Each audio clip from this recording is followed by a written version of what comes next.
9. Check the radio, pit crew is far from slow. The lights no longer yellow. Ready, steady, go. Crank it up. Oh, it's racing. Crank it up. Oh, it's racing. Crank it up. Oh, it's racing. Crank it up. Oh, it's racing. In love with the ride. Burning rubber smells real nice. Fuel it up once or twice. Come on, fast is the way to drive. Crowds all on their feet. Not one bothered by the heat. Imagine them in the driver's seat. Checkered flag would be sweet. Crank it up.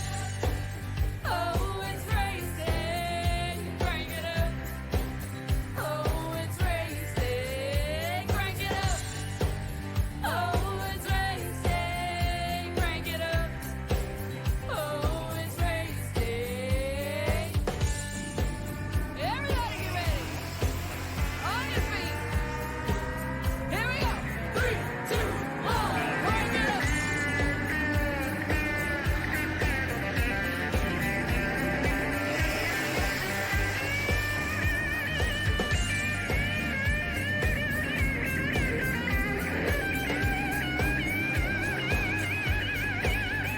Crank it up. Oh, it's racing. Crank it up. Oh, it's racing. Crank it up. Oh, it's racing. Crank it up. Oh, it's racing. Crank it up. Oh, it's racing. Crank it up. Oh, it's racing. Crank it up. Oh, it's racing. Crank it up. Oh, it's racing. Crank it up. Welcome back, ladies and gentlemen, here on the PTM Racing TV live today. We are here at Concord, North Carolina, Charlotte Motor Speedway, where today we're about to see the Champion Power Equipment Cup Series lay host and waits to the track zone here. It is time to go down and fight it out. The Gen 6 Cup cars are still on the pace and still on control. Let's get down to business here once more. Hi everyone, I am the Crusader Christian Chauver representing tonight for PTM Racing TV. Live here at Concord, North Carolina. It's time to see some hard racing, some hard action on the Tri-Oval Design machine presented by Champion Power Equipment here. This is how we're going to start them off here in just a minute as our Track Tech Talk shows here. This layout, this track, extremely crucial and difficult on its control of the tires as well as really hanging on to everything you got. There are no gimmies here and there are certainly no limits to what you can bring to the table, but only the best can hang on from start to finish, and it's about time we see who will be the one to do it. So let's start him on the pole. Robert Lawrence, the 34, will be your starting lineup here on the Zanny Fam. Janzik, Craig Janzik will be on the outside of him in the 40. Row 2, Brian Laronzo on the 77 is outside. Probably the most dominant driver so far this season, Gale, the 83. Row 3 is going to be Christopher M. Hill here. And on the outside of him, that will be Richard Fornshell in the 90. Row number 4, it's Randall Fox in the 3 is outside. That's Brock Whitehead, the 82. Row 5 sees Triple Trade. That man came to play. Whitehead in the 33 is outside. Garth Snyder, the 88. Row number 6, Nathan Meyer will pilot it. That 24 is outside. The 9, the Potato Prince, the Potato Master himself, Eli, the Wild Child. Row number 7, is going to be James, the Marauder Harrison. The 4 is outside. Kyle Holden in the number 12. Row 8, Christian Wilcox in the 53, it is outside. Josh Ball in the 6. Row 9, Sheldon Pearson pilots the number 8 machine, it is outside. There's Jason Taylor, the 15. Row 9, sees Caleb Forsythe in the 76 is outside. That's fellow teammate and PR boy, 48, George Young. Row number 11, Austin Abel in the 42, the pilot is outside. The man beast, William Mann Jr. in the 29. Row 12, sees Steve Clegg in the 22 is outside. That is Kevin Ward in the 112. Row number 13 is going to be Kevin Kersher. The 91 is outside. Charles Whitehead in the 51. Row number 14, John the Attacker Cone Lansman Thacker in the 56 is outside. Tyler Meeks the 35. Row 15, Rick Sargent in the 27 is outside. Robert Delara the 54.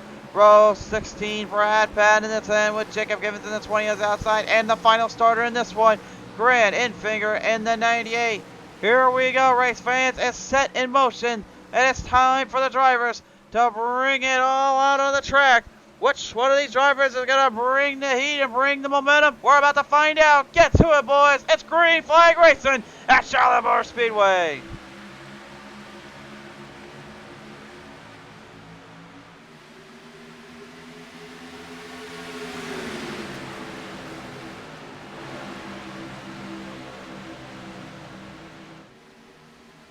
If I said it once, I will say it again. I never get tired of hearing that beautiful, rich noise, the clean sound of air that just roars from these exhaust pipes and roars from these engines. But I don't think this is exactly what they're expecting out of the gate here. A little trouble on the front straightaway here. Brock Whitehead go for a ride. Brockhead's going for a ride. The 82 crashed out on the turn number 4. They will call the caution. Caution is out. Randall Fox, you saw him getting nose tapped and bumped in the back, and it looked like everyone else is trying to evade that, but Brock gets the worst of it.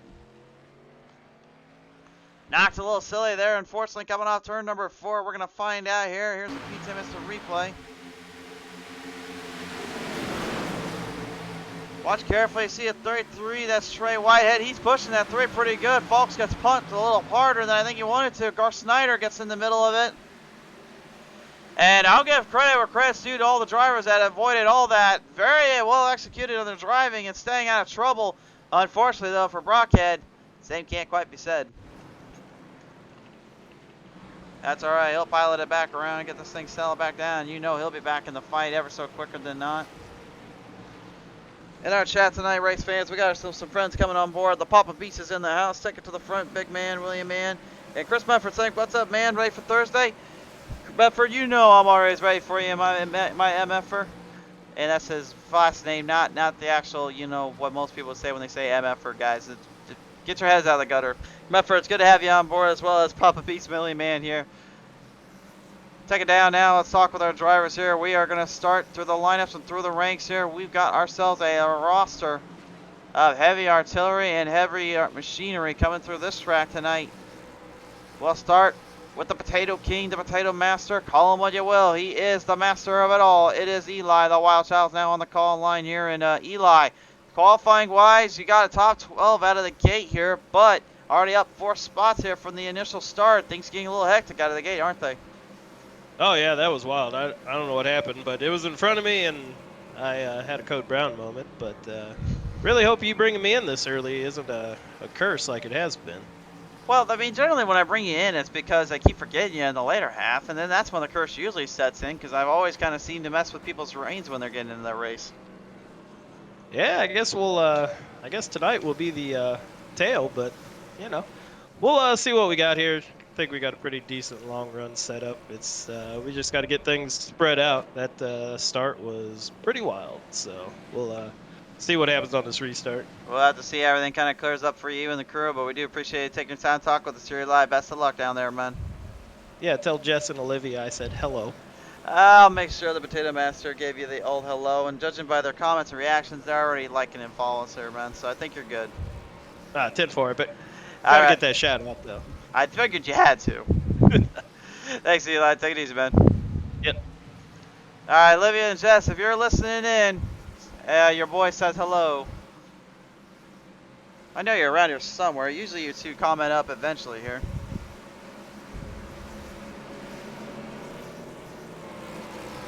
Yeah, Jess Ruckerbird saying, hey Chris, good luck, Eli, we love you. Up there's Jess. I was wondering where you were. Mama B saying, let's go 29. Then Willie Man Jr., we love you. Winner, just hey, have fun all. Mama B's always bringing the love to the track and bringing the love to the field. I love it. It's awesome to hear from you there, Mama B's. Great to have you on board.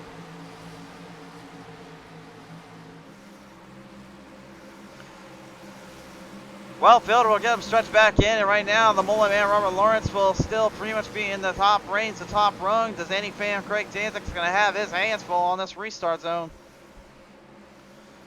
Jantik knows one thing, knows all too well, is that he's got to watch every corner. He's got to watch every head, every mark, and make sure he stays away from trouble when he can. Easier said than done, obviously, because when you're coming on the track like this, there's not a whole lot of places to run off to and hide, and especially with the way things were last night. He said it earlier, he wants that to be a distant memory and a distant past and get something going here Off the restart, though, trouble there for Robert Gillard. He cannot get the car refired. The 54 comes to a dead stop out of turn 4. We'll see if he's able to bring it back down on the track here as we bring him right around out of turn number 4, we should say. SI-99. Looks like Christopher M. Hill. He's pulling some major runs in the AC Avalanche machine. And it looks like he'll get a little bit harder core off the exit there of turn 3, I should say. He did not get the car to stay under control there. He saw that rear end slide out ever so slightly, maybe just having a little bit of some bugs to kind of work out later. You heard some of them say earlier they have a long run setup going for them, and a lot of times that's the case. Oh my, oh no. Well, caution is going to be out, and Eli the Wild Child is about to probably have his way with me when it comes to saying, I told you so. Jess, I'm sorry. I'm sorry. I swear I did not intend to get him involved in that one. Well, I guess it's true what they say. My broadcaster curse just attacks anyone and everyone. Let's take a look at the replay.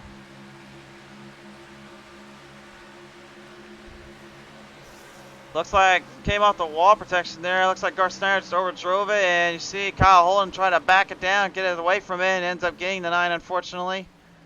Nowhere to go for Eli the Wild Child, and ends up getting potato sacked there a few times. And a huge pile up here on the back straightaway. Unfortunately, 6 cars involved in that. I see Rick Sargent, Steve Clegg also in there.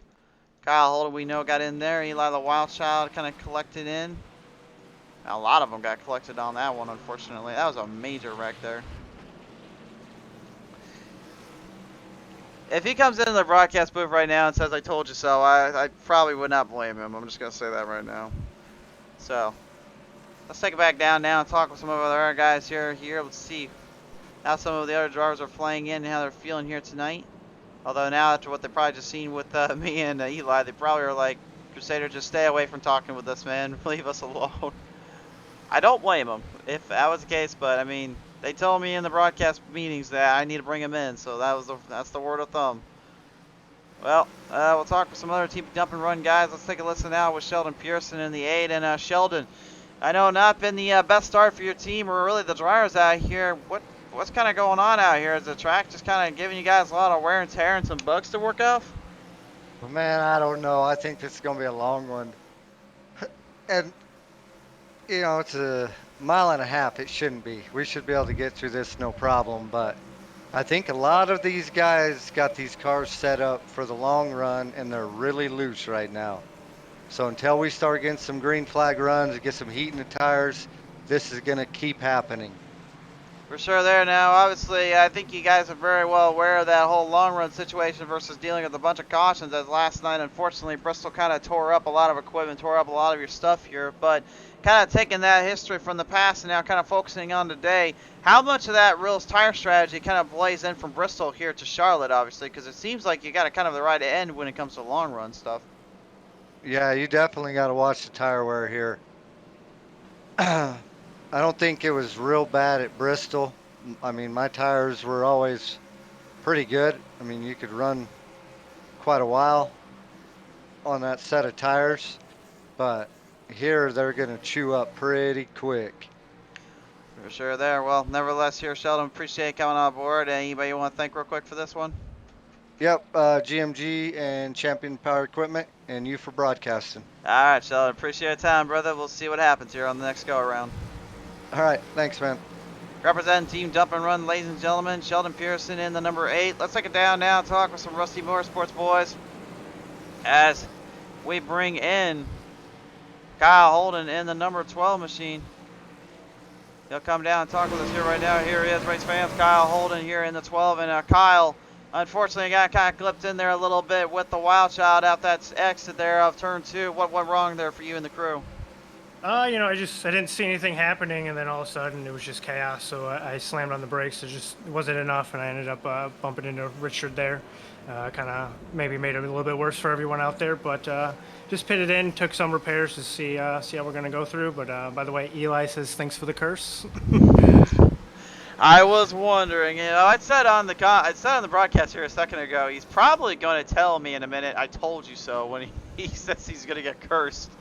Yeah, I've been hoping every week I don't get pulled up, and here I am. So let's hope we break it. Yeah, you guys always tell me you wanted to talk on the broadcast. So I mean, everyone wants to talk. I mean, we can't bring everyone in the top 3 if we can't win there. So I'm trying to at least help y'all out once in a while. Of course. I appreciate it, man. All right, well, I brought you in the back, though, and I've seen before where I bring them in the back. Maybe they can work their way up to the front, or they can't really do any worse, so who knows. Yeah, I think the strategy is just save your tires and just try to survive. It gets real loose here at the beginning, so hopefully we can just kind of keep it collected and see what happens. Well, best wishes of luck to you, my man. It's going to be a long, hard haul from start to finish. Appreciate it. You have a good one. You too. Kyle Holden, ladies and gentlemen, number 12 driver, piloting up for Rusty Motorsports here tonight. As Jeff Ruggerberg reminds me, hashtag cursed. Yep, I know. You might as well make that a meme, guys. Just put that on our PTM Racing TV community page. Just say hashtag cursed and the car that we cursed or the driver we cursed. Feel free. I mean, might as well make a meme out of it. It's a whole joke itself. The hashtag broadcaster curse. Ruggerberg saying, Eli says, comment on that thing and say thanks for the curse and no more vodka lemonades for you. I'm sorry, Eli. At least it happened now rather than later, buddy. You can get back into the front. I know you too well. Eric Sadler coming up for us. Say, let's go Whiteheads. Eric, great to have you on, my friend. The Whiteheads certainly have been at odds a little bit starting out of the gate. Trey Whitehead already having a little thing or two with that number 3 of Randall Falks. Unfortunately, kind of got clipped in there a little bit on the attack earlier on. We'll see if that keeps happening later down the road. But on the green flag, we're restarting back up. We're only 1/10 of the way through this one. We still got a long race ahead of us.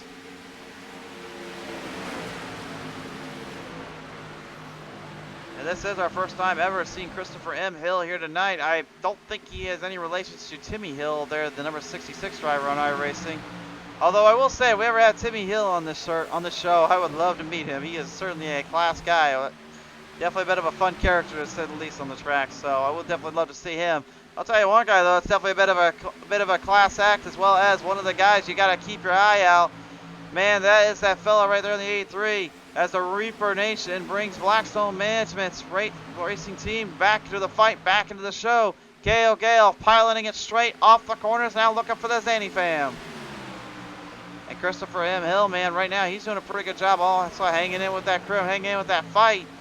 As Randall Falks in the 3 tries to make up for the mishap earlier, where got him almost sent to the shadow realm off of turn 4. Down to the front straight where they go. Rubber the Mullen Man Lawrence trying to keep the Blaster Master ahead of the whole field and ahead of the track zone right now as they keep fielding him down around each corner and each turn. Every driver looking for opportunities to strike. Everyone looking for areas where they can get it going. One of them as well there you got to watch out for is that 77 Brian Alonzo, the man right now currently on the hot clutches on the hot field pace after multiple wins, just getting back into the Cup Series division. He's been trying desperately to keep his playoff contentions and championship hopes alive and possibly not just win a Truck Series championship but a Cup Series championship from 2 separate seasons. He's been known to put some power under the hood before, and right now the number 6 Josh Ball putting some Viagra out on the track as he's raising it up around these parts. It's the 34 Robert Lawrence trying to hold him back, trying to put the hair down into the 4th zone, but unfortunately Josh Ball couldn't quite get the manscapes out there and clean up that force there of Lawrence. Lawrence blocks it all.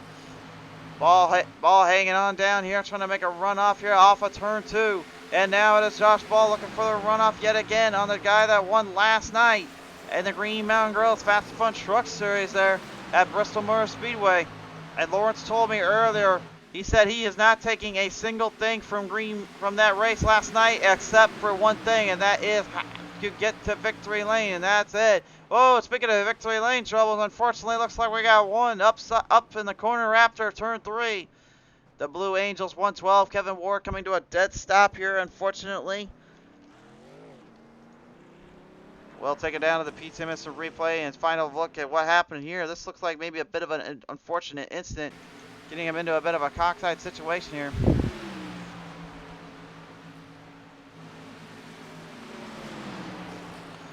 Looks like just a little mistake there from the 112. Kevin Ward drove it in way too hard, brought it up, ended up tagging the 42. That was Austin Habel he got. Habel with some damage, but was able to at least come out somewhat. Secured in okay. Damage doesn't seem too bad on his car. We'll see how well that affects him later, though, throughout this race. Speaking of damage here, looks like Eli the Wild Shots did use his instant repair up, so at least he's got that going for him here. He can leave me be on that and say I didn't completely tear away his car. And speaking of tearing up cars, and I'll probably get my name teared up for this one considering what I did to the Wild Shot earlier, but here comes the Marauder, James Harris, in the Green Mountain Grills number 4 here tonight. And Marauder, right at the moment here, you're pretty much having to fight your way through a whole list of hungry drivers and even teammates in front of you. How tough is it right now here on this track with this long run? First off, I want to say, if you curse me again, then you can't interview me till the end of the race. No, I'm just kidding. Yeah, man, our setup is really, really fast on the long run as usual, but it's surprisingly faster on the short run here than I thought it was. I was looking at our team's lap times on my race laps compared to the front 3 or 4, and we were regularly 2 or 3 tenths faster. So yeah, if we can get some green flag racing in here, you may see old 3 wide up at the front at the end of this thing. I've seen it practice too. You had one of the fastest times out there, actually outdoing the Zanny Fam Gale and even Grant Infinger when he was able to race it out. Maybe does the setup feel a little bit stronger than most of these other guys here when it comes to the pacing of it? Yeah, I know there's another team that has a setup almost just like ours. It was from the same builder. That would be the BSM guys. But I don't know where Craig and them are getting their setups from. They seem to be really fast on short runs and qualifying. But if their trend continues and as the long run goes, they'll burn up their right front, and we should be there right there with them. For sure there. All right, well, Harris, we appreciate it coming on board here, man. Let's see what happens with 3Y Motorsports in your team here tonight. 10-4, man. Thank you. The Marauder, James Harris, going to try to fight it off here and fight it down in the back. And speaking of the back fend here, I was told to bring the Wild Shot in because apparently I got to be talked to for a minute. Oh, yeah, thanks for the curse. Don't bring me in anymore. Didn't even make it a lap, Chris. I said in the commentary, though, at least it was early instead of later when, like I said, I usually get you. Well, I'd rather you get me later than lap whatever we were on, 7, and then I get destroyed the next lap. Very disappointed. Well, I mean, I will try to be better, and I will try to not to bring you in when you're going to get wrecked. I can't have my magic crystal ball working anymore. I'm sorry. I can't tell the future anymore. It's something about the broadcaster's curse. I don't know. But vodka and lemonades are cut off for a while. Just letting you know. I guess I'm going to have to be cut off. Good thing I got my Jack Daniels laying around here, so we're good.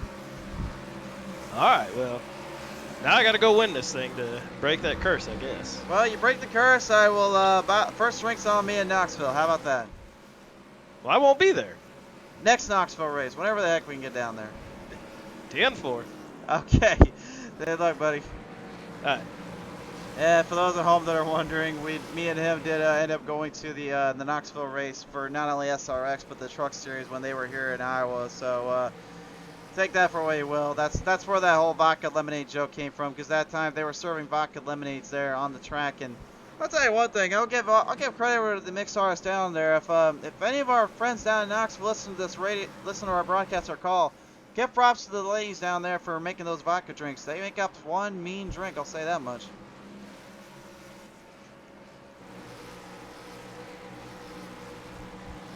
Alright, so while I try to figure out how to stay out of trouble, let's see if these drivers stay out of trouble here on this next go around. When we come back, it's time to bring the green flag back out and try to settle this one up a little bit here at Charlotte Motor Speedway.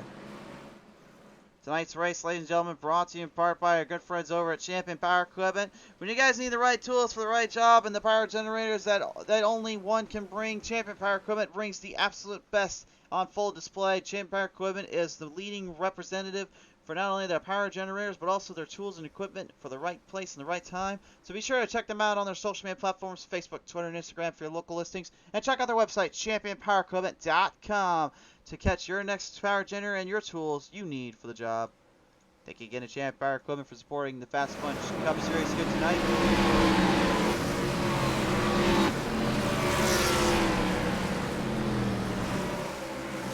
You hear the roar of these bad boys, over 750 horsepower on full display here. These beasts are as beautiful to listen to as they are to watch on this track. And with the next gen Cup cars getting a little bit of an update here with the 670 horsepower in due time, only one can tell what will happen when we switch these 550 horsepower package cars up for that 670 horsepower packages in the future. All we know is on this restart, things can get a little crazy and they can get a little hectic here, depending on how you look at it. Off of corner number 4, Does Any Fan will have to deal with his old rival in Cale Gale as he will pilot it up on the outside banking. Looking to get a good restart out of the gate here. Does Any Fan will get it going here as they bring him off the green flag restart.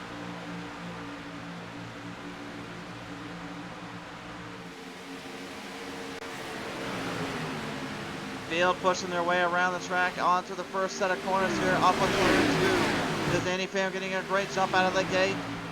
While Cale Gale will have to pilot him down behind him, looking for a runoff here, trying to take the early lead. Gale looking for some opportunities to strike there on the outside while Jandik tries to hang on the inside. Through the bankings they go, the Elite Performance Industries Motorsports number 40 of the Zanny Fam, trying to make do with what happened last night at Bristol Motor Speedway. While the Marauder James Harris tries to avoid the broadcaster curse and try to get things up on a top or 2. He's looking to get up to, no pun intended, the top of the mountain as he brings the Green Mountain Grills to life here off of turn 3. But look out for Trey Whitehead. Look, here he comes with a power base move. He gets a Josh Ball to 6. Josh Ball gets tapped there by the 33 of Trey Whitehead. Thacker's in trouble and they wreck right out of the front straightaway.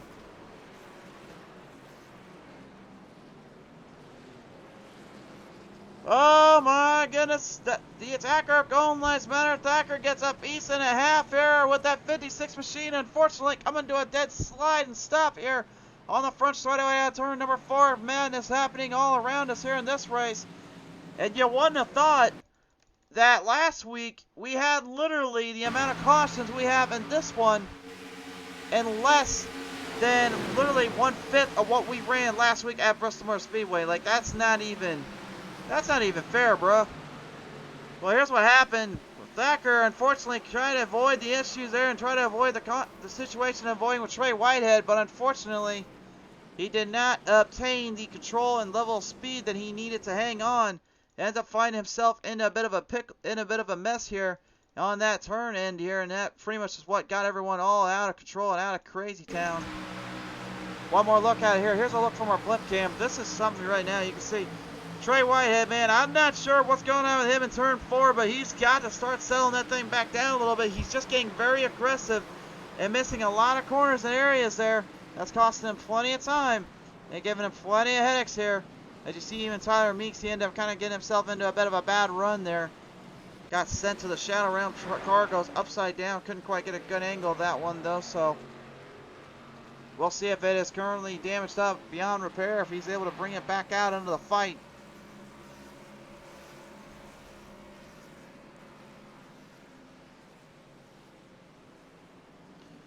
Let's get back to the action here now. We'll have a listen in with 3Y Motorsports. It's number 29. You know who it is. It's the Man Beast, William Mann Jr. now on the line here representing Man's Maintenance Chevrolet Camaro. And right now, Man Beast, you currently have moved up 12 spots. And I know you're a long run driver, but I don't think you're expecting this kind of a long run.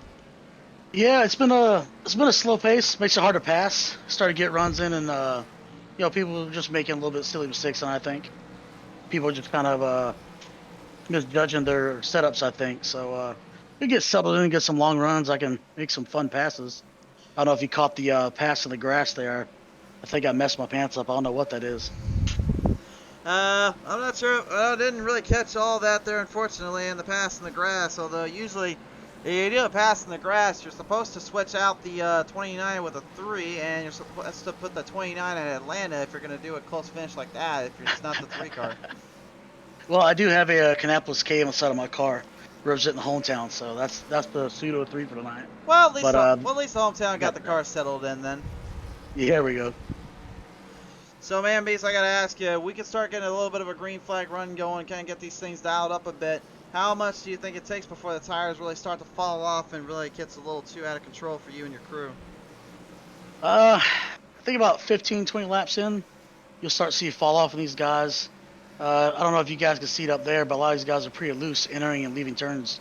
They're kind of push it where they shouldn't so far, and that's what I'm counting on and hope for. Let them fall off and just land on my lap, and I'll pass them one by one. For sure there. Well, nevertheless, though, my man, as we get ready to head back to the green flag, best of luck to you and your crew. Sounds good, man. Appreciate you. The man beast, William Mann Jr., ladies and gentlemen, the 29, representing it well here tonight. I know I've said it before, but I'll keep saying it till he gets it. He's still searching for his first win here at PTM Racing TV, and I know he can do it because he's beaten me out plenty of times on the track as well. And he can get the drive done. I've seen him come back from the far end of the reaches of the backfield and literally make it all the way to hustle up to first.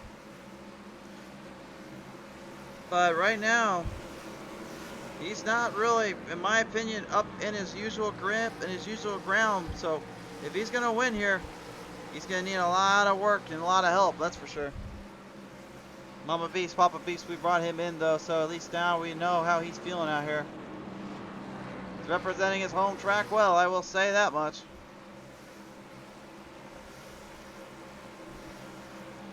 From the outskirts, by the way, if those are wondering about Kannapolis, yeah, Kannapolis I believe is about 25, 40 miles dead east or north of here, I believe. We are in Concord, North Carolina, so, but it is, Kannapolis is part of the North Carolina area, so, nevertheless, though, back under the green flag restart. And this could get a little interesting because that Marauder, James Harris, has been pretty much kind of piloting this thing up into the front half, into the edges here of the field.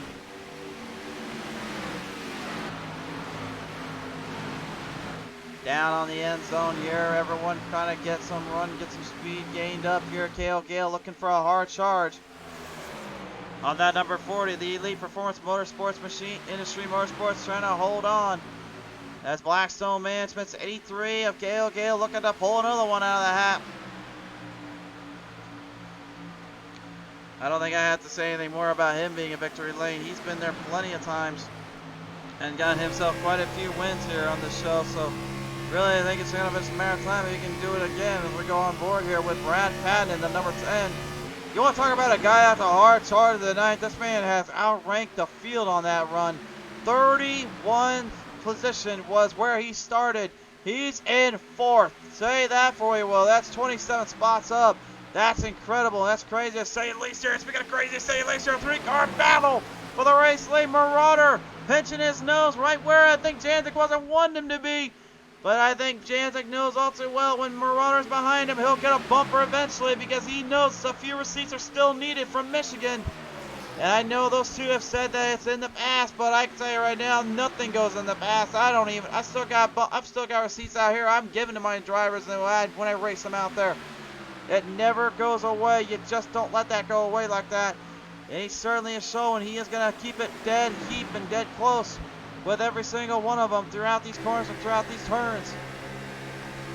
The Mullet Man, OnlyFans, Blaster Master 34, Robert Lawrence, trying to defend his race win from last night at Westmore Speedway with a solid performance here today.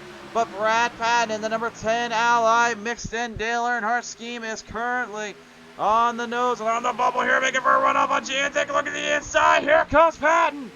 Patton with the runoff. Huge builds the speed and makes Janzik go up top side. Marauder will follow behind. Gale riding the mixture of the 3 wide slid engaged. No, he backs it down. Doesn't want anything to do with it. That's kind of a dead zone when you go into the back straightaway and go 3 wide and through corners 3 and 4. Caution flag out though here. We got a little bit of trouble down here. The Wild Childs is wrecking him out here on the back straightaway.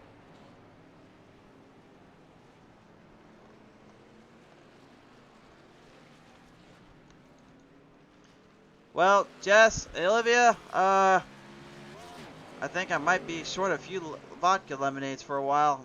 I know my boy Steven Tire Plus got me with the lemonades. Thanks for helping me out there, my man. But I think I might be out of the vodka lemonades for a while. And I may be having to make sure I don't pull Eli in anytime soon on the starts from now on. I think that is now my broadcaster curse has fully come to realization. Here's what happened, though. Kevin Kersher, well, I think I might be champion power equipment violence. That's not something you usually want to see. Looks like Kevin just kind of drove it in a little too hard off of turn 2, though. And again, it is very slippery out there when you drive it in a little too quick and off the nose. And unfortunately, the Wild Child got all of it and then some. We'll pilot them down here and talk with our drivers and through the field. Let's talk with the top 3 driver last night here in the 22, Stephen Clegg, as he represents Team Dump and Run tonight here. He is now on with the cam and on the call. Now, Clegg, last night as you head into pit road, he had a solid performance there with Bristol, but seems like a kind of a complete 180 here when it comes to what happened from last night to tonight. Yeah. I don't know what's going on tonight, but I can't stay out of trouble tonight. Oh boy. See what happens here. Oh. Alright. What's up? Yeah, it's been a night. It certainly has, man. But I mean, obviously it is early, and I told Eli this too. It's only early in the race. You still have time. What do you think could happen if you can maybe build up some speed and get some runs on these guys? Oh, I think it's just attrition right now. Just kind of hopefully outlast these guys. I don't know. This is a polar opposite of last night. Don't think I can say that entirely because it was kind of a bit of a caution error there, unfortunately, for a while. Oh, so maybe we can get this cleaned up a bit. Yeah, hopefully. We'll see. All right, Clegg. Well, we appreciate you coming on board, man. Let's see what happens here on the next go-around. All right. Thank you, man. The 22 Stephen Clegg here right now, just trying to evade trouble and trying to avoid the situations out here. We'll take it down with Mid-Pack Racing crew here now. Let's listen in with the number 76, Caleb Forsythe. He joins me on the call list here. And Forsythe, I know right now, currently, Mid-Pack has been pretty much kind of at odds with everyone on the track when it comes to just keeping away from the bump and runs. But now, you kind of find yourself in a little bit of a predicament having to fight it out here with the top guys of the league in the field here with this run. Yeah, unfortunately, we took a gamble on the pit strategy. It don't look like it's going to pay off. The one thing we didn't want to happen was a caution run between lap 30 and 35. And lap 31, it gave it to us. So we're going to be on older tires here. We're just going to try to survive up until hopefully around lap 60 and get back on a pit strategy with everybody else. For sure there. Now, I'm going to ask you this real quick. On this restart, how bad do you think those little tires are going to be for some of the guys that are on the colder ends? I mean, honestly, tires haven't been too bad on our setup. Can't speak for everybody else's, but they've been wearing pretty good, and heat cycles have been on and off so much with all the cautions that it's hard to say what tires are going to do right now. For sure there. All right, well, Forsythe, let's see what happens here. Best of luck, my man. I think so. Mid-Pack Racing's number 76, Caleb Forsythe, trying to represent well.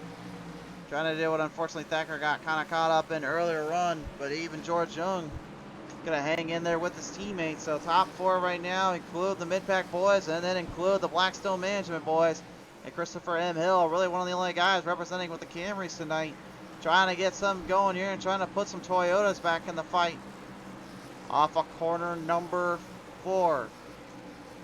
We lean them back in, we lean them back out onto the track, and it's time to let them rip once again. Green flag back on out, we're back into racing.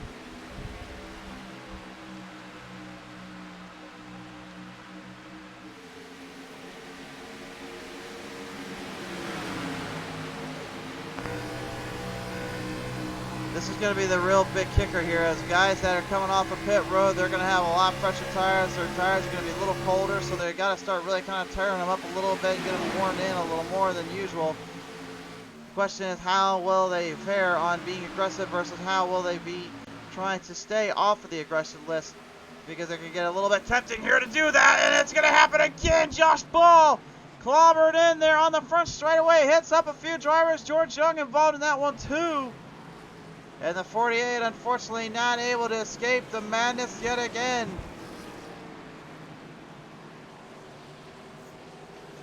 I really am trying to figure out here how the heck last week we had a pretty much a clean, solid race at Bristol, and we come here to Charlotte Motor Speedway, and now it's the complete 180. What? How is this even like? What happened exactly? All I know is let's look at the replay, and it looks like Forsythe kind of unfortunately took out his own teammate and Josh Ball with him. Ball had nowhere to go and ended up getting sacked down on the bottom end here. And the Viagra, number 6, well, didn't quite do its job. It didn't quite keep the car stable and upright. See the damage on that 48 George Young. He took a wild hit there. You can see that front end damage beyond repair. He's going to have to take an instant repair if he wants any chance here. Oh boy. Madness all around us and chaos throughout the field. Let's take it down here and back with Brian Lorenzo. He's going to join me here in the number 77. And Brian, well, we were talking about this earlier on, man, but you pretty much have been kind of the showstopper, if you will, when it comes to really kind of coming back from the bottom ends and really hitting it back on the top. Where does the confidence kind of come from these last couple weeks? It just comes from having a great team, to be honest. They pushed me to be the best, and they know what I can do. So James has been really helpful with navigating these fields and getting to the front. And yeah, that's how I have the confidence. Like, even though I'm 16th right now, I bet you I'll be in the top 5, top 10 at the end of this run. For sure there. Now, I've got to ask you this here. If you're looking for that playoff points and playoff contentions here, you've only got a couple of races left in the season, and next year really could be kind of a turning point for that. What does it take to really make it to that top 4, and who do you think really would be the other 3 if you did not include yourself? It takes wins. It takes wins to get there. You got to be up there every week. That's definite. I think the 3 guys that are like solidified in there would be Kale, Craig, and what's his name, Randall. I don't know if he races for points or not, but yeah, those guys are competing out here every week, and yeah, you just got to be up with them. I think I can sneak in there. I think one of my teammates can sneak in there. I have all-time confidence in them that we can do that this year. Certainly got a lot of confidence in yourself and your team. We'll see if that pays off in rewards here here tonight. Best of luck here at Charlotte. Thank you for the interview. Absolutely. Number 77, Brian Alonzo, ladies and gentlemen. Field double file in the back up here. It's time to get back to the action here in just a brief minute. And I'm getting told from my producers as well that I probably should never bring in the Potato Master again when it comes to being in early. So I think I've really struck a nerve and I've got myself in trouble here. Noah Owens saying, let's get it, Robbie Lawrence, and saying, keep pushing Whiteheads. The Whiteheads right now, currently Triple Trey and Brockhead, Brock Whitehead. On the lower end here, Brock, he's been pretty much in every little spin or little wreck you can think of here today. Yeah, man, Triple Trey have been pretty much kind of all over the place, kind of all in this packet, in this situation. Thing is, we're not even halfway done with this, and this race has been madness. I mean, I hate saying it, but this race has just been pure madness. There's nothing else you can really say or talk about. And right now, we're going to see these guys kind of start to chill out a little bit, kind of bring these cars back down and figure out how to run them off on the corners instead of trying to push them too quickly out of the gate. We'll bring him down off of turn number 4, though. And it's time to get back to the action. Christopher M. Hill will be the man to beat on the start as we ride on green flag off the straightaway. Caleb Forsythe making a move off on Randall Falks. Falks not able to quite hold him back into the positions.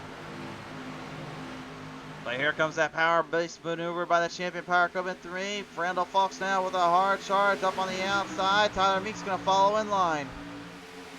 And Meeks, remember earlier on, he actually got flipped over here on the front straightaway and actually got his car to really stable back down and figure it out for runs here.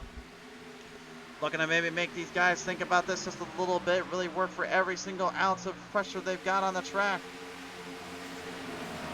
In the mix, the pack zone here right now, Christian Wilcox, the 53 Chick-fil-A, number 1, looking to possibly put some momentum under the hood and maybe get the Roosters' feathers a-flying.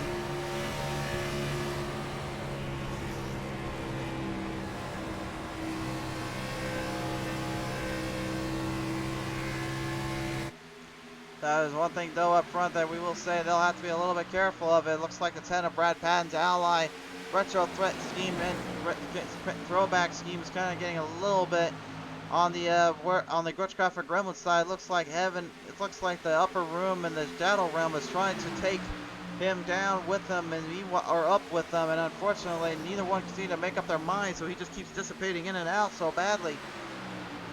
He's still hanging in there, man. He's not going to quit exactly just because he's blinking, though. That's for sure. James Marr Harris talked to them earlier on. You know just as well as anything that he is just dialed in to get himself a Champion Power Equipment Cup Series Season Championship.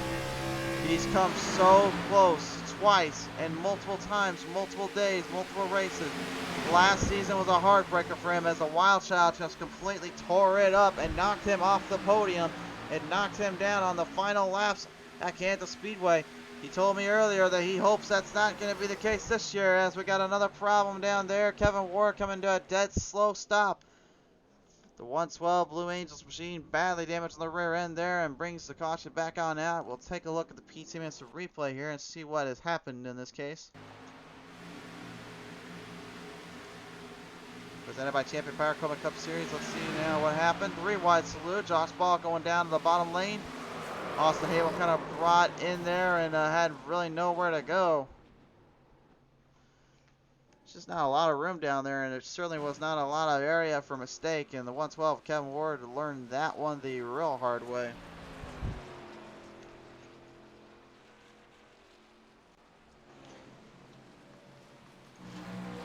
Well, since we talked one NPR boy, let's bring in the other, and dare I say, it's time to hear from a Bucky's machine here. Although he's not got his Bucky's scheme on there one just yet. I'm still waiting for you to bring that back, by the way.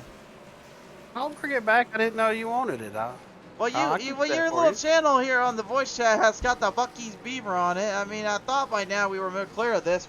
Pretty much the Bucky's Beaver was kind of the Thacker scheme that you knew you had to have. Yeah, I wish they fed me beaver nuggets for this, but I'm just doing it for free. Wait a minute, they give you beaver? Wait a minute, that's a thing down there in Texas, beaver nuggets? You never had a beaver nugget? I've never had a beaver nugget. Oh man, you need to come to Texas, brother. There's just snow. Well, they built a racetrack down there besides Texas Dirt Track that was worth a darn. I'd probably visit it. There's plenty of dirt tracks around here. Well, of course I know there is. Small town ones. That's all all we have. We don't have asphalt. We're all dirt. Yeah, how do you guys not have asphalt? I remember they did a Lost Speedways race there called, and they actually had one about asphalt. It looked like a lot of fun. Looked like a good track. Just unfortunately, didn't stay around. The old Texas Speedway. Was it the Speed Bowl? I can't remember the name of it. Texas World Speedway. Yeah, that was it. And then you had the short track version too. Yeah. Yeah, Texas World Speedway was a good track because it was, for a fun fact at home that folks that do not know, Texas World Speedway was actually designed and created with the same emphasis of what Michigan International Speedway was created at. The only reason Texas World Speedway didn't really get as high of attention, though, unfortunately, is because its amenities and its location and everything kind of hurt its own legacy and its own career. So, even though it was a great track for racing, it wasn't quite the same for everything else. Well, I didn't know that. I appreciate that fun fact. Yeah, no worries. I mean, you learn from my Excel Chronicles verse Bibles and all that, so I mean, at least. Yeah. So I mean, I didn't read that book. book. Fun fact. What do you mean you didn't read from my book? I didn't read the book of Texas Speed World. Oh, the book. that's not a book. That's just actual facts. Oh, I thought that might have been in the appendix or something. Or... No, that's not. All right. Appendices. Dependencies of John Thacker. So, man, how's the race looking? I don't know why we're crashing so much. Well, it looks to me like a lot of guys are just getting a little too aggressive on the starts and on the restarts here. So, I mean, you explain this to me.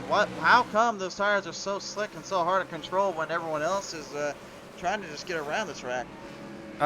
Everybody has set this thing up to be loose. For the long run, when it tightens up, they'll be more manageable. And they went so far with it. It is next to impossible to survive the early laps. That could be my only guess. Pretty good guess, I would say. I mean, I brought a caution out too, but I crashed myself trying to avoid a crash in front of me, and brought out the yellow. It's just been a rough 2 days for me, man. Yeah, it really has, unfortunately, but nevertheless, obviously, Thacker, you know one thing, you can always find a way to make it entertaining, so we'll let you just do that and figure out the rest. I have that going for me, I guess. So, anyway, y'all have a good day and enjoy the show. Hopefully, we'll get better for you. For sure there. I will say this, though. By season championship time, if I don't see that Bucky's Beaver back, I think I might have to quit the broadcast.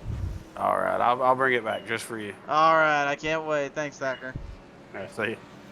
Oh, man. I don't even like bringing up certain schemes or anything, but that Bucky's Beaver, honestly, I did love seeing it because I've never been to Texas, so Texans, please don't get mad at me. I've never had a Whataburger, and I've never had any of that stuff. And I've never been to the Bucky's General Stores and all of them, but again, we got Casey's General Stores here in Iowa, so there's not much we can do about it. But I will say, seeing the Bucky's Beaver, it just, I don't know, there's something cute about that little critter. I love seeing it. I just want to see more of it. So.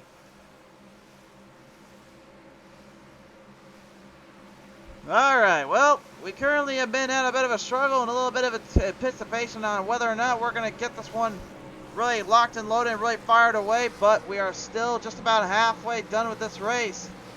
And it's been complete and utter madness, to say the least, here for these drivers as they try to somehow, some way, get these cars to relax just enough to really run out the clock and run out the speeds. Well, firing back here off of turn number 4 this time by, and it's time to see who can hang in there and who can really fire away.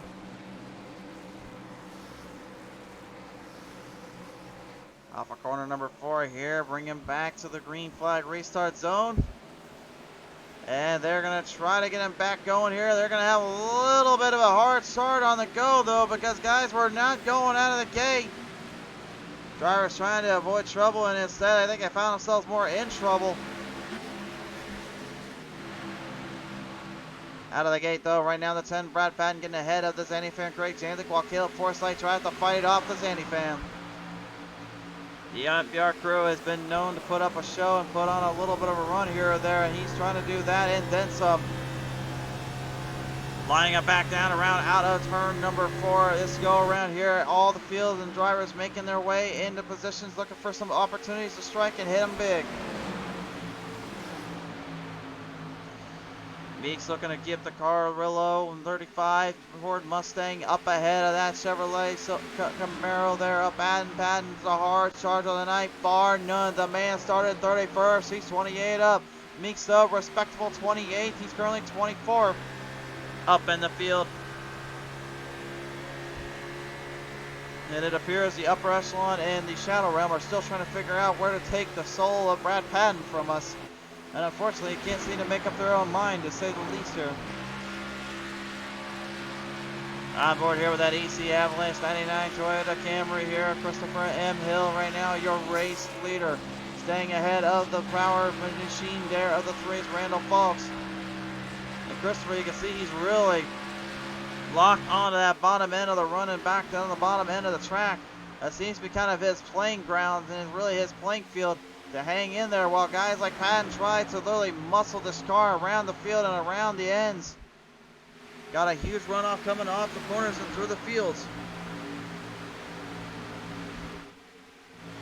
Looking at the back of the pack as well, here are some guys also trying to make shape from earlier, as well as maybe last night.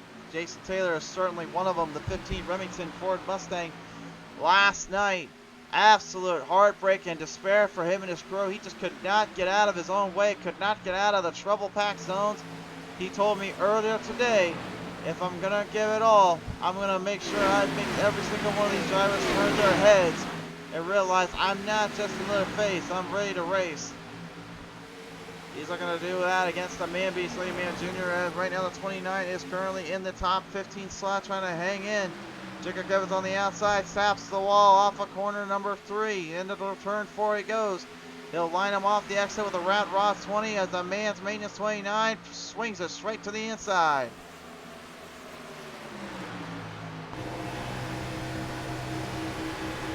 And you can just see how close each single one of these drivers get in their turns and in their positions. It gets very, very tricky to watch out for angles and watch out for positions that you don't want to find yourself in.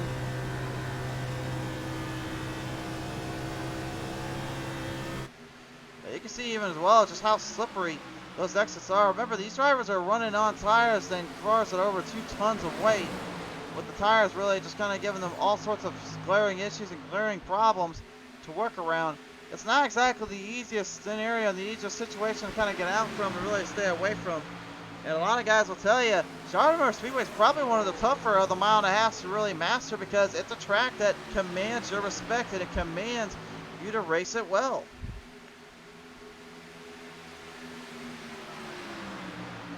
Doesn't help also with the, whoa, it looks like Trey Whitehead might have got a little bit of payback. A little karma justice, if you will, from earlier on. He was hitting some guys left and right through turns 4, and they're going to bring him off to a 4-wide salute down out of turn 2. Oh, Whitehead somehow avoiding trouble, and Warrington, man, pretty much got put back to the shadow rim, if you will. It's time for the Whiteheads to now take aim. Here comes Brockhead, the 82 coming through.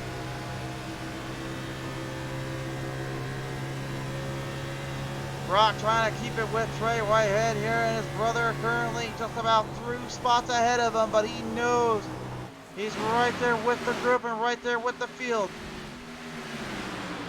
The attacker, Cone Lines manager John Thacker, now going to be put to his test in the Keystone Light. 56 has the 77 of Brian Lorenzo now makes his way to the field. Drivers trying to keep this thing green and keep it clean. They know earlier they were having all sorts of problems, just trying to stay out of trouble and stay out of the problematic area. It seems like things have now kind of settled back down as we reach halfway point. Problems for Steve Clegg, and it looks like Rick Sargent, the 27, both colliding on the front straightaway. We've got a caution. Halfway point reached at last, but unfortunately, that doesn't really mean there was a long green flag run that they were expecting here. Let's take a look at the replay and see what happened in this case. Looked like Rick just kind of drove it up a little high on the turn 4, and Sargent just kind of takes the 22 Moxie of Clegg. Sargent really couldn't do anything about it, and Clegg really had nowhere to go. That's definitely a tough break there for him and his team. Well, last night, if you guys were listening in, I did say in the broadcast, I said Robert Gillard joined us in for a little comment because he couldn't make the race. I did say if he shows up today, I would bring him in. Well, I'm bringing him in now, so here he is. Ladies and gentlemen, the number 54, Robert Gillard joins us in. Robert, I'm just sticking to my promise I made you last night, buddy. Hey, what's up, Chris? Pretty good, buddy. Well, right now, it looks like your Miller High Life has been looking everywhere but up. It's currently up 3 spots here, and we're looking to try to maybe make a few more spots tonight, aren't you? Yeah, I'm trying to get up a little bit more, get around a couple more cars, and get a little bit of position and points. I was going to say how difficult it really is, and now knowing that the regular season is kind of done and over with, and you're having to face off with some playoff championship drivers, and you're still trying to at least get some final season end points to kind of make ends meet. What's it like for you and the team there? Just doing what we can, you know, doing the best that we can to get as many points as we can. Sadly, you know, things happen. I didn't get to make it into the playoffs, but it is what it is. It certainly is indeed, but I know, man, you still got a lot of time under your career and a lot of names to really take with you. So we'll let you kind of get things figured back down here with Go Fast Motorsports, but appreciate you coming on board here today with us. Thanks, Chris. Robert Gillard, ladies and gentlemen, number 54. Great to have him back out on the track here as we are ready to field our drivers back into position. Check it down now. I haven't talked with any of the Olveston Performance guys tonight, so I'm going to bring him in right now. Here he is, ladies and gentlemen, the 82, Brock Whitehead now joins us in. And Brock, right now, bud, kind of in the midst of the middle of the half, and you had a little bit of a scenario pop up where you and your brother almost kind of got collided in there with some of the guys. What was going down in those final corners before the caution? Yeah, I don't even know. Hasn't really been a great race for me and Nathan. Seems like we've been caught up in just about everything. So, yeah, we're just trying for everything. I think Nathan's out of fast repairs, which sucks. But I'm gonna try and beat Man and hopefully barely edge it into the next round. But yeah, this hasn't been a very good race for any of us OSP guys. It certainly has not. But I mean, I'll say this, so you still have the chances and a lot of opportunities here for the team to kind of make up some major points and implications. How much would you say that is going to really kind of affect for your crew when it comes to the racing aspect of it? I don't know really. I think we should do a little fine. I think Nathan should be able to work his way back up here. I think Craig and Robbie are up there, so we're gonna try and get at least one of us, either Nathan or me, into the next round. But we'll just see. For sure there. All right, Brock, appreciate you coming on board here tonight. Let's see what happens for you and your team. Yep. Brockhead himself, the 82, Brock Whitehead, coming on board here tonight. Sky's starting to dim down here at Charlotte Motor Speedway. That means only one thing: the sun is setting and the nighttime is a coming.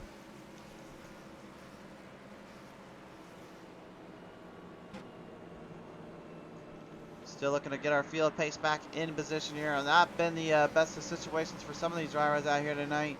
A lot of them just really just trying to avoid carnage and trying to avoid the wrecks here. We are on our 8th caution here, past the halfway point. And again, really a lot of it, in my opinion, has just been the over-glaring issue of just over-driving corners and over-driving the track, not realizing they're getting a little too hot-headed even for themselves, and they're really just getting aggressive in places they shouldn't. So here on this restart, this could get very, very interesting, because right now, Nathan Meyer will be up in the upper half, the upper echelon, and fighting it out with Brad Patton, while Robert Gillard will be with them, and Charles Whitehead, as I've, well, mockingly called him the Paul Tracy of the champion of the Fast and Fun Series in general, seems to have an idea of what he wants to do here tonight, and that's, I think, pretty much kind of shocked some drivers and shocked some folks here. But drawing up against guys like Christopher M. Hill and Randall Fox, I would say it's probably a little bit over my head, even for myself. I don't know how Charles is going to feel about this here, so we're going to find out what happens here on this restart. We'll have 50 laps remaining here, folks. And for those that have still tuned on with us here or tuned in for the first time ever, thank you so much for coming on board.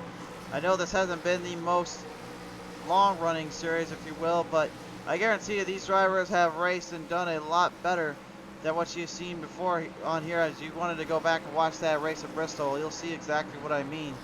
And that was just last week. You can see the replay up on our YouTube and at PTM Racing TV.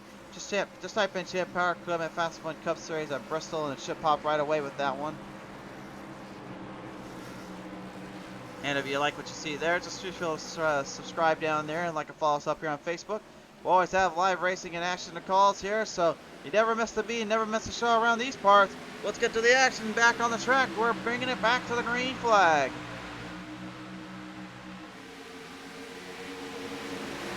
Jumping around down out of turns number 1 and 2, and Charles Whitehead, more of a nuisance and a problem for Christopher M. Hill than anything else, and Christopher just says, the heck with this, I'm getting down low, and I'm going to see where this one goes. He pulls a hard charge maneuver, 3 wide salute and power off the ends, making it work down there, folks. Getting him to slow back off as Gillard kind of got right in the mix of it. Gillard trying to hang in here. Charles Whitehead doing the exact same thing we saw him do earlier on, which is just trying to hope for a run and hope for the best here.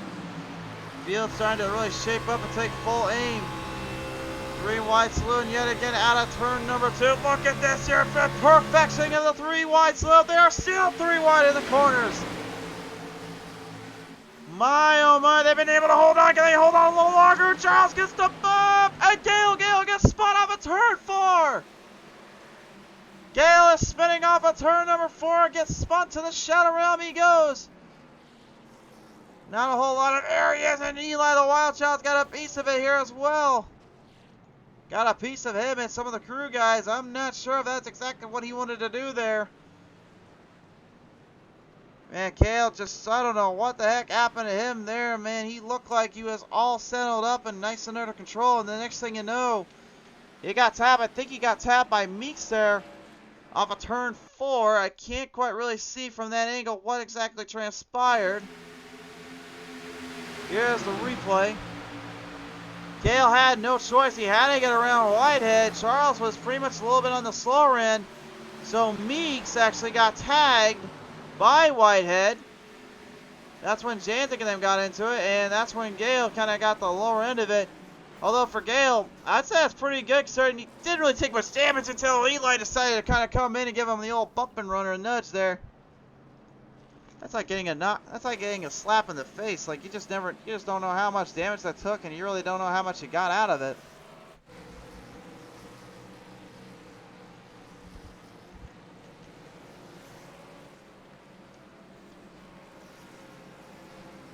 Let's take a down now talk here with some Olsen Performance Crew guys once again here. The Zany fam joins me now in the booth. And Jantic, right now, you said it to me last night, point blank. Let's forget about Bristol and go to Charlotte tomorrow night. I don't think Bristol forgot about you guys, though.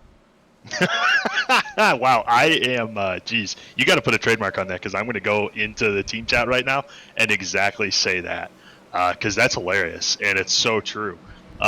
Yeah, again, I said I feel like I'm fixing to say the exact same thing I said yesterday. I don't know what people are doing out here. I got to be honest with you. I hate to be that frank. I hate to just say the truth like this, but what is happening?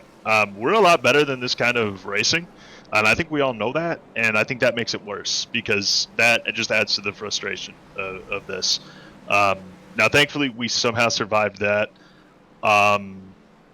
And I hope that we can go green from here because our OSP setup is so good, long run, so good. It's not even funny. So I really hope we can go green here, and I really think Nathan. I don't know where Robbie is. I think he got into a little trouble there, but I mean we're sitting in prime shape here. Which Robbie you looking for? Lawrence. I think he had a little off strategy going on, so he might be in the 20s. But either way, we've got the speed. Let's just get some green laps. Well, he's currently in 19th, just so you're aware of. But for you guys, yeah, right now you definitely have the speed. You've been hanging in that top 5 all day, so I think really for you and your teammate Nathan Meyer, it's just a matter of just trying to hope and survive. But nevertheless, do appreciate you at least kind of give some insight here, and no worries about being frank. I mean, they let Kyle Busch be frank, so there you go. Yeah, and I didn't do any FCC breaking, so I'll be all right. I'll be all right on this round. But I hope that we can talk to you after the race here and secure a good finish and move on to the next round with most of my team as well. Yep, for sure there. Thank you for your time, Jason. Thanks, buddy. Yeah, don't worry, folks. He's not going to have any fines he's going to have to pay later. I swear I did not hide any late fees in there that he owes us. Let's talk down here and get some more guys in the field right now. Let's have a listen in with Mr. Jacob Givens here, as Givens pretty much been kind of in the run and the fight for most of the season, but hasn't been able to catch a break. And Givens, it seems like that curse has just been kind of laying down on you here tonight once again, bud. But the rat rods, Tony is now pretty much 14 up and actually kind of hanging in the mid pack here. Or you think maybe there's a top 10 left in this thing? Man, I don't know. It's been a disaster. But before the first 10 laps, I already used both my fast repairs because I got caught up in 2 wrecks right off the bat. So the setup's I don't got a very good setup. So, man, I'm just clinging to life here and hoping that a wreck doesn't happen in front of me and I can finish this thing out wherever I end up, I guess. For sure there. Now, I know obviously really been trying to hang in there and trying to keep everything you got, but if you had one chance to really make any adjustments or really make a runoff on these guys, what would you tell them or what would you do to your team, for your crew? What's that? I didn't get you. If you could do one adjustment on that car or really on the track for your team or crew to kind of help you out with, what would you tell them to do? Oh, I'm going to drop. I already got it set up to drop a pound off the right front because it's been pretty tight on entry. So we'll see if that works on the next stop when we change the tires. For sure there. Well, nevertheless, Givens, appreciate it coming on board, bud. Let's see how this one plays out to the end for you and your team. Appreciate it. Thank you, Chris. Jacob Evans here, the number 20 here, and have a little listen in and a little chat as we're bringing these drivers back off the run and back to the green. And hopefully we'll see a little bit more green out here at Charlotte Motor Speedway. Tonight has not been the night, really, like Janzik just said. It's been, point blank, it's been tough. And I'll admit up front, guys, like as a driver, I'm upset that they're not being able to get to show what they truly are capable of. I've raced these guys time and time again and constantly as well. I've been in there with their officials. I've been with them in other series and seen them race out on other platforms. They can put up a good show and put on a good race. They've been known to do it. I'm kind of confused and baffled on where the troubles are coming from and where the issues are starting at. Hopefully now, though, things can settle back down and we can figure this out. Back to the green flag restart zone here, and we are off and running once again.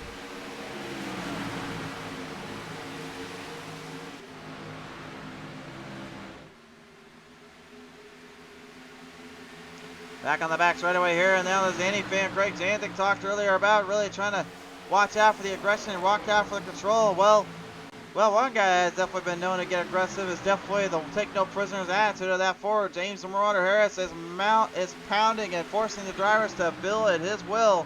He's coming off for the front straightaway, trying to hang in there and trying to keep up with the distances in the clearance zone as our field continues to fight him off down through turn 1 and 2. Steve Clay getting caught up earlier on in that Moxie number 22 Ford Mustang. He had a little bit in the trouble zone, a little bit problematic area, but now he is working with the 35 Tyler Meeks, trying to hang in there in that later run, maybe trying to stay away from trouble and maybe trying to give himself some breathing room, if you will. Easier said than done, I will say though, considering what he's got in play, what's going on the track with him and his teammates here. On board here with the man beast, William Mann Jr. as he continues to fight it off there with Jacob Gibbons in the 20, right dead set ahead of him. And Gibbons, you heard him say, if he gets back in the pit road, he may have to get the car to loosen up a little bit tight, a little bit too tight and a little too rigid for his taste. When you lower the tire pressure, it generally means you're going to actually tighten it up a slight bit, while also making it kind of loose here when you get on the restarts. It will loosen up when you get later into the run because you don't have as much tire there, but it also means it's a bit of a short run issue as well because you're also trying to hang in there. So more pounds equals a looser setup and a longer run, but less weight means a much quicker run off and a much quicker timing and position. And that's exactly what he's hoping for and what he's going to be looking for here. Brad Patton right now, the number 10, trying to hold on there with Fox and Harris here as Harris will make his way through the field down the edge as they go.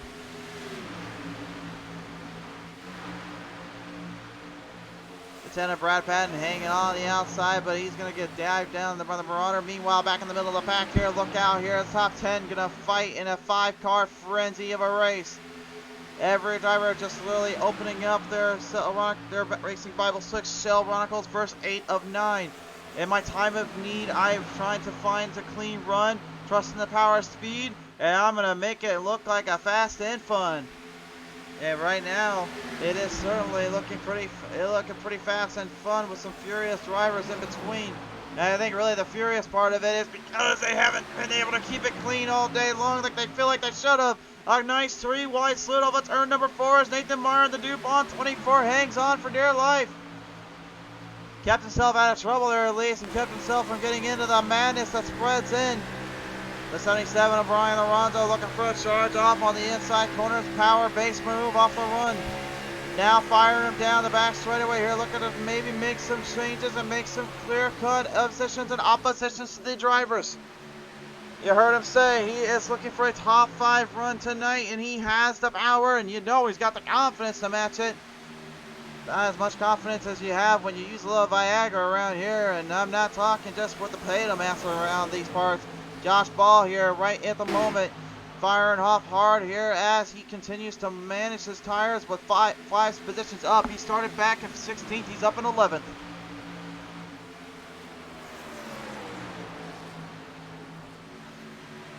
Richard Forshell, the 90, trying to keep a sure feed 90 Ford Mustang in this hunt as well. Jason Taylor trying to avoid him and involve any kind of cautions or problematic areas that can really bring up here.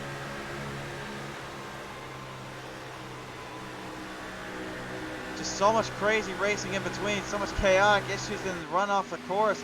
That's really been the kind of thing everyone's trying to evade, trying to avoid as much as they can. And guys like Hale Gale even, they're finding themselves in the real back half here due to the fact they're stuck really trying to work back from the outhouse and get back up to the White House. That's easier said than done on a track like Charlotte though. There's just not a lot of open area and not a lot of breathing room to make a move around or really make any charges here. And I think they're very well aware of that as they currently have been kind of keeping them closer in the packs and closer in the runs. Looks like Gale might slingshot it down on the inside zone. Look out for Trey Whitehead, though. He goes way down the wall of the white line. I swear that kid is a madman on a mission. He has been destined and determined to find any run he can and get back in with the top half in the upper echelon here as quick as he can. He's been kind of foot in some rock solid places all season long, but tonight has been the complete opposite. He was either in someone's rear end of their bumper, or he was the one getting put with the bumper because he was just completely all over the place in those corners. And I don't think really that was necessarily just on him. I think a lot of that has to do with how the track was playing in and how the setup was kind of doing to him. Again, it happens ever so often than not where things just get a little too uneven, a little too out of control, and it's just harder to really keep balance and keep consistency with this track. We can keep it balanced consistency here. Let's go on board here with Christopher M. Hill. I want you guys to take a listen and look here on what's making this 99 so darn fast on this track.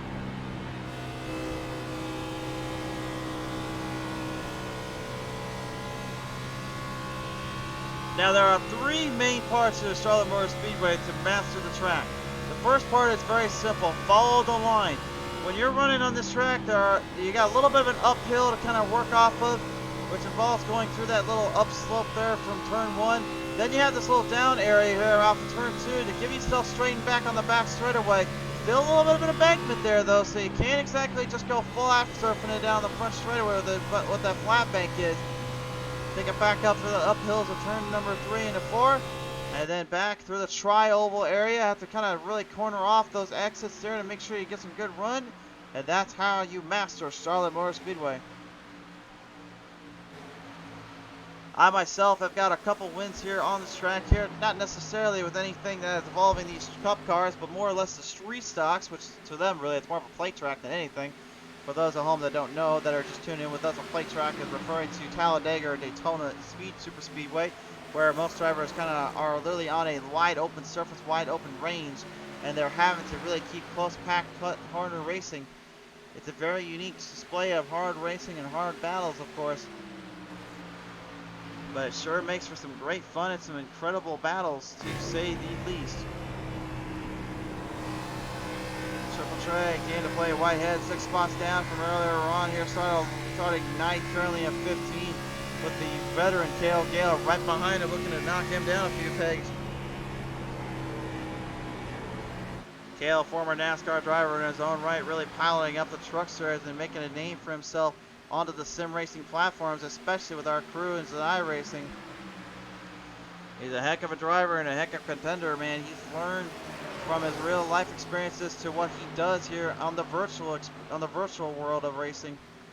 And as we mentioned before, really iRacing does have a very similar feel to most of the cars and most of those tracks that every driver races out with. In this case, there's really not a whole lot out there that doesn't quite match the level and intensity and control that every single car feels on the track and what it runs in general. That's why they call it a simulator. It's literally a motorsport simulator in the base form of also just being a very fun platform to race on with your friends and family.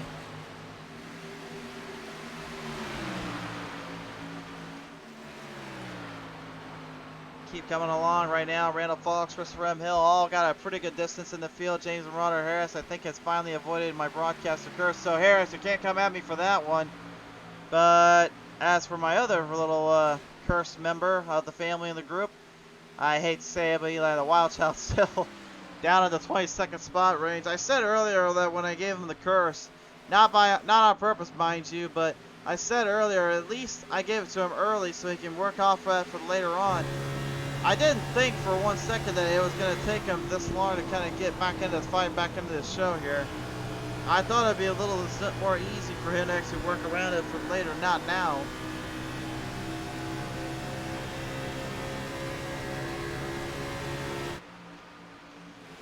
The man beast William Mann Jr. trying to get something going for his team and his crew. Obviously his friends, family, and are all watching on here. His hometown has his name in their grasp and in their sights. 26 laps to go, and really this has finally been the green flag run everybody wanted to see and they all wanted to have. I think more than anything they were getting so frustrated and beaten and battered. They were just like, guys, can we please get something going here? Well, they certainly have, and there are quite a few guys that right now are trying to keep their championship hopes in the round of playoffs running on. There are some cutoff lines here, and if you see that red banner, that means they are in that hunt. They are in that championship battle. Brock Whitehead earlier on talked about it. He said he needed a point blank, find a way to get around the man beast if he wanted to advance to the next round. Brock's been known to really make some desperate calls and some desperate measures when he has to, but I don't know if he really can find a way to take down a hometown boy in the man beast himself. What a bit of a 9-day difference we're seeing right here too. You can see first, second, and third, just their differences overall and distances they are matching here. And then you got guys like Wilcox, Harris, and Lorenzo all kind of in their own even little playing field. Teammates working together and trying to keep somewhat distance and somewhat in this pace and in this pack. Wilcox we did not bring in earlier on. We'll have to talk with him if he gets into the top 3 here, of course. But like I say right now, what that man's been focusing on has been always just been point blank. Stay focused and do not think about anything else but just race hard and win it out on the track. He's definitely been doing that here.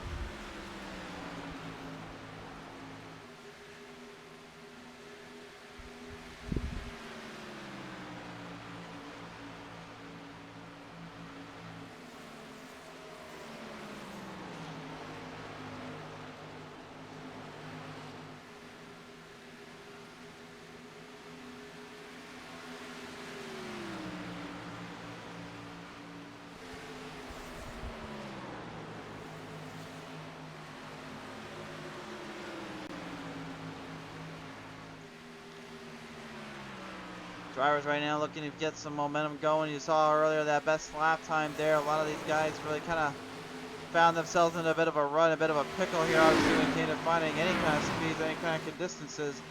But the fastest times are without a doubt in that 29.8 range. And the fastest tonight so far, at least for what we're looking at, is a 29.73. Yeah, 29.73 of all things. That came from Brad Patton, the 10. Unfortunately, though, just because you're the fastest does not mean anything when it comes to the long haul. The best drivers, in my opinion, are those that can be the most consistent rather than the fastest. And unfortunately for him, that certainly to be the case here at Charlotte Motor Speedway. Josh Ball down the Viagra, number 6, looking to make some moves, make some headways here, looking to get it up and raise the bar higher than Janzik can. Janzik defending though, good move there off of turn 4. Defends the line and keeps him under control and in play.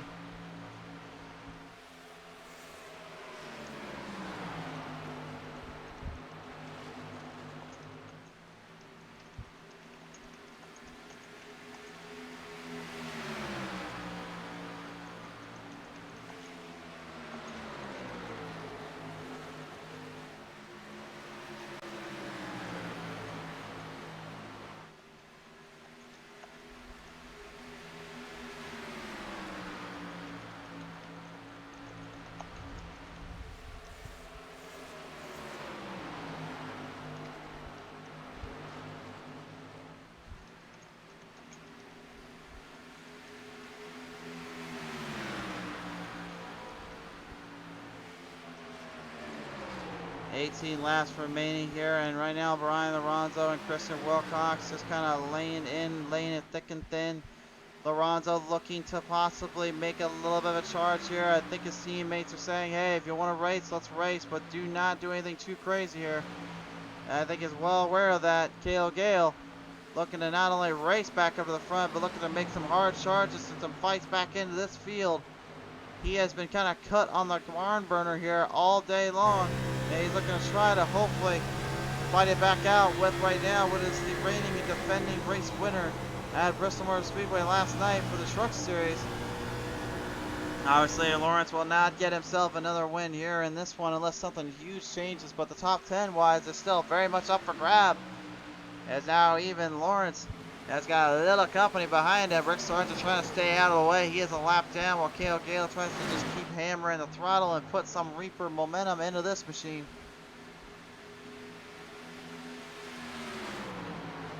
Brad Patton finding some last minute effort and last minute control obviously as well. Unfortunately though for him, 28th spot will have to be kind of where he sets in and where he'll have to lay in thin. He had got himself into too much trouble and a little too cocky for his own good. And he certainly is well aware of that.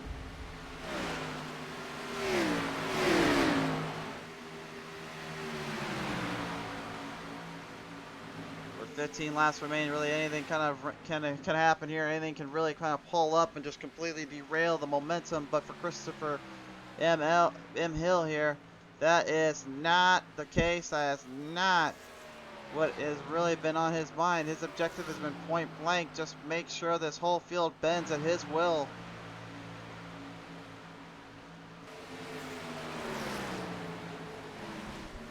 Kyle holding the number 12 right now. Got a little bit of company with his teammate Rusty Motorsports. Rick Sargent, the 27, trying to help him out. because he knows right behind him is a bad fast Kale Gale coming up hard on the charge. Gale trying to make a last ditch effort and make some moves here and make some real big decisions to get some championship playoff points up here. He knows the hunt for the title is coming very well near and very well close. And he knows if he cannot keep up with the points here, he may be in trouble for later on. And speaking of coming back from the field, looks like Eli the Wild Child's finally found some tires and found some grip down there. You see, he's not all the way fully precursed here, guys. He at least is in the mid-half. I don't know if he changed his name from Team Dump and Run to Mid-Pack. I think he'd fit it right in with there with John Thacker in them. And before anybody goes and cusses me out here, for the record, that is actually the name of the team for Thacker, Forsyth, and Young. That's MPR. They call themselves Mid-Pack Racing. You don't believe me? Go watch their little commercial they've got. They like to throw that thing up when they least expect it. Thankfully, they've been kind of quiet about it today, and they haven't been bugging me about it. So, thankfully, I have not had the displeasure of having to view it again.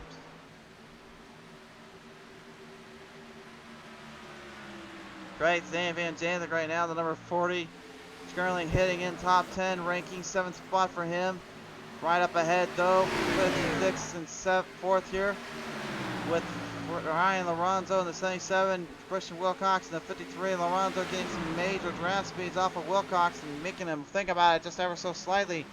I wouldn't consider it the intimidator tactic, but I would definitely consider it a what the heck am I supposed to do kind of tactic, because right now that is kind of where the madness and the excitement is coming from here. 10 laps left to go. Harris watching on as his teammates really, I would think, probably happy that he's seeing his teammates really doing as well as he's been doing here on this show and on this track here for the longest of times. Maybe a changing of the guard here for him and his crew. We do not know. I'll tell you one thing though, when Harris can kick it back alive here, he'll definitely be kicking it more than usual.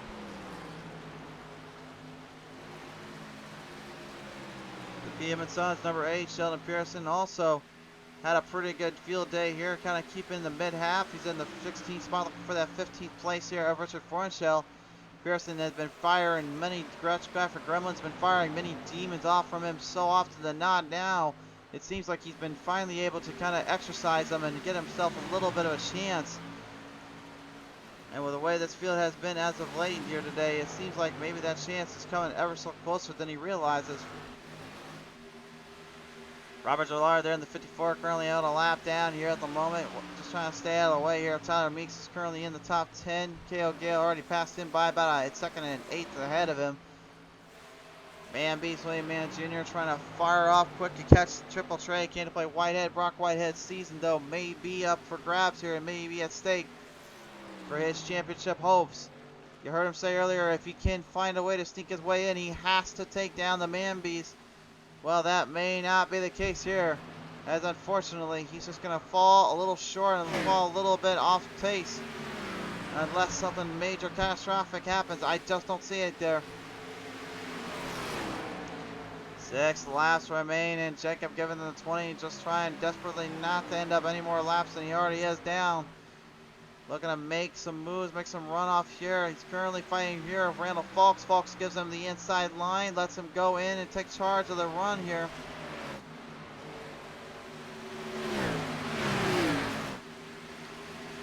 Christopher M. Hill managing to make his way through some lap traffic. Nathan Meyer in the inside zone.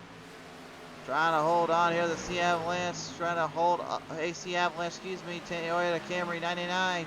Trying to stay away from that 10 of Brad Patton and that 24 of Nathan Meyer as we are putting 5 to go up. 5 laps remain here on the show and on the track, and what a wild day it was. First half, once again, just not the usual Champion Power Equipment Fast and Fun Cup Series standards by any means. But the last half, I would say, certainly got cleaned up and fixed up rather nicely. It really did make for some pretty good racing to the end. The attacker Colton Linesmeyer, John Thacker trying to hold off as Eli the Wild Child is just completely punching his ticket and pushing his way through this field.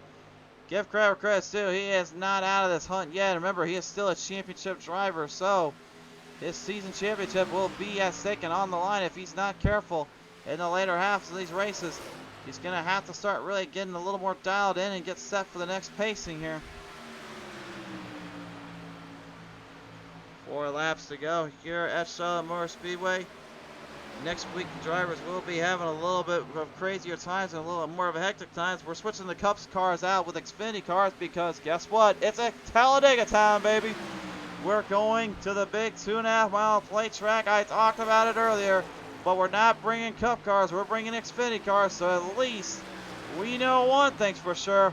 It will be pure madness because they can actually get some runs and pass with the graces of ease with those drafts. So stay tuned for that next week. You're not going to want to miss it. It'll be the Champion Power Equipment Cup / Xfinity Series for one race. I don't know. That's really kind of hard to explain there. Sheldon Pierce making a great pass for 14th here around Man Beast and Fornshell. Fornshell, they're looking to try and knock down the Man Beast once again with 2 laps remaining.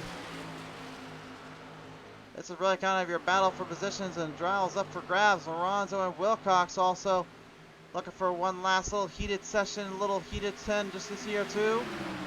Off the back straightaway now, firing them down. Here we go, ladies and gentlemen. We're going to line them off to the white flag this time. By white is out. Next time we trade it for a little checkered board on the flag itself. Christopher M. Hill. This is his first race ever to debut here on PTM Racing TV. And just like that, things completely change on a dime and change in his mind. Christopher M. Hill will bring it off at turn number 3 and 4 to victory lane. He'll take it at Charlotte Motor Speedway. The 99 wins at Charlotte. Second goes to Randall Fawkes. Third will go to Christian Wilcox in a dead straight line run off to the end. Lorenzo and Harris, all 3 teammates for the 3 Mind Motorsports crew. They will bring their team to a hot start and a hot finish for them all.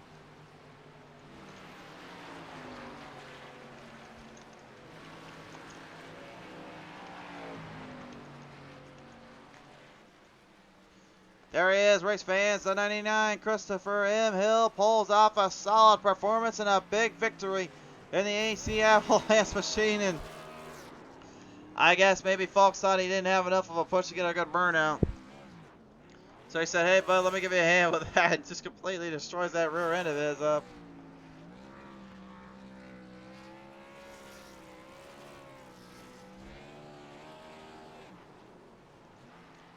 Solid night here for the Blackstone Management Racing Team, and maybe more often than not, we've seen quite a bit of great racing from these guys, and that last half certainly proved it. Here is our Champion Power Equipment results now popping up on the screen.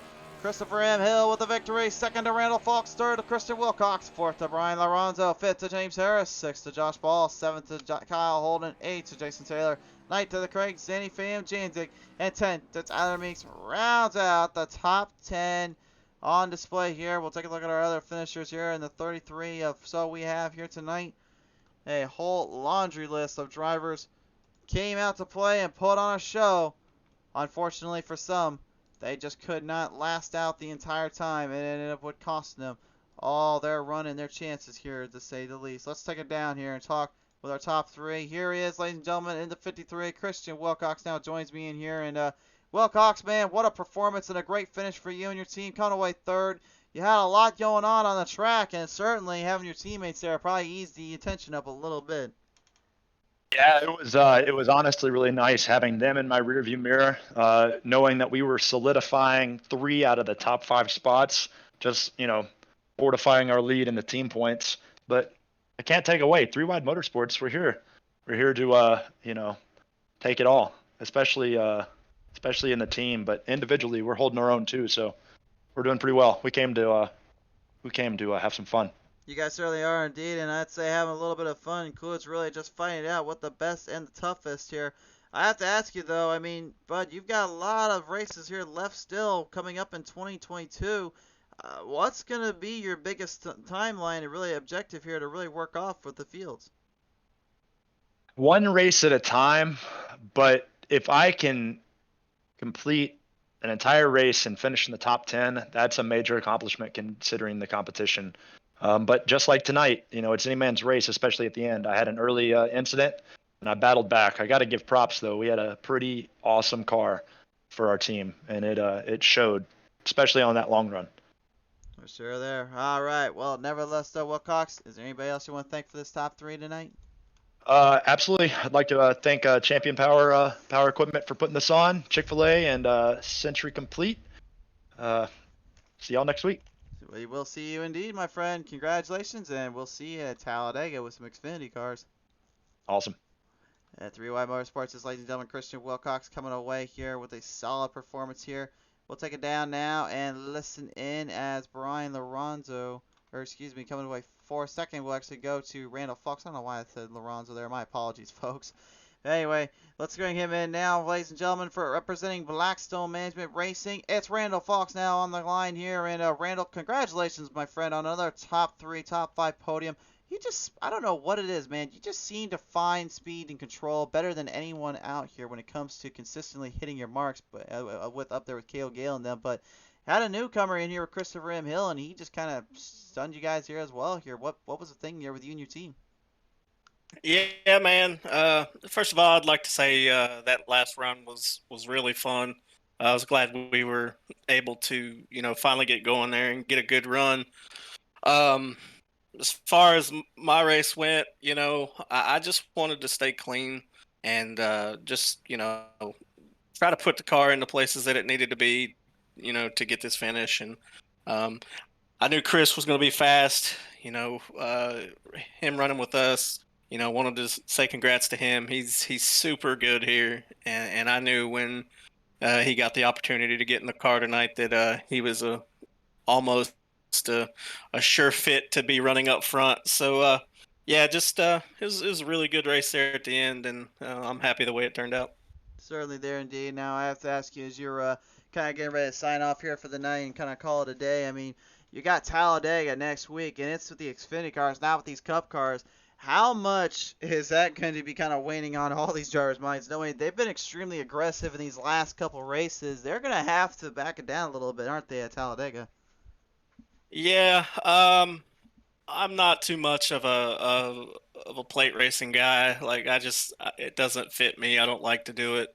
So usually I just, I go there and just, whatever happens, happens. If we're in a wreck, then good, and if we get a good finish, then good. It's never been my thing.